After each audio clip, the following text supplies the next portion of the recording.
नमस्कार. आज मी तुम्हाला तुरीच्या सोल्याची अगदी गावरान चटणी बनवून दाखवणार.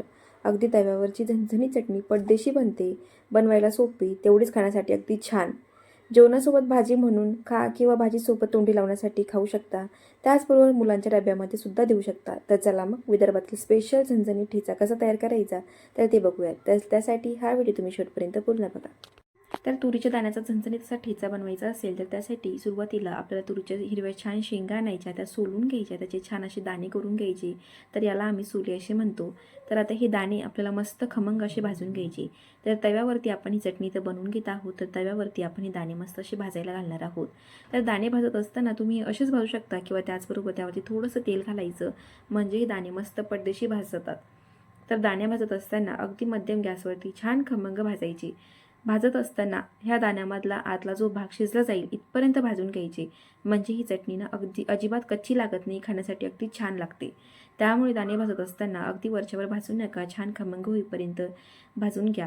दाणे व्यवस्थित असे भाजले गेले हे कसं ओळखायचे ना, तर दाणे भाजले गेल्यानंतर त्याचा रंग बदलतो, आतून ते मस्त शिजल्यासारखे होतात.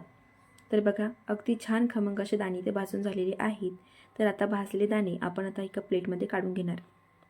दाणे भाजून झाले की आपण आता यानंतर हिरव्या मिरच्या छान अशा भाजून घेणार आहोत.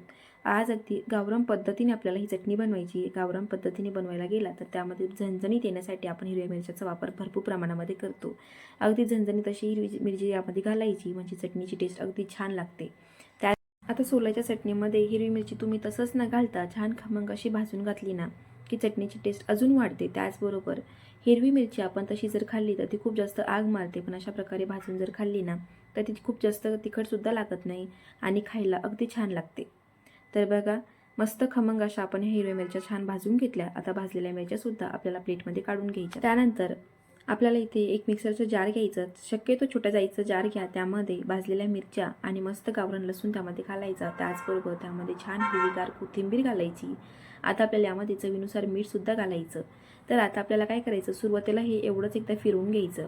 बऱ्याचदा आपण डायरेक्टली चटणीमध्ये फिरवत असताना ते तसंच राहतं, लसूण शक्यतो तसंच राहतो. मग त्यामुळे सुरुवातीला असं फिरवून घेतल्यामुळे ना लसूणसुद्धा छान व्यवस्थित असा बारीक होतो. आता हे एकदा फिरवून घेतल्यानंतर आपण जे भाजलेले तुरीची दाणे आहेत ना ते यामध्ये घालायची आणि आता आपल्याला हे मिक्सरमध्ये फिरवून घ्यायचे.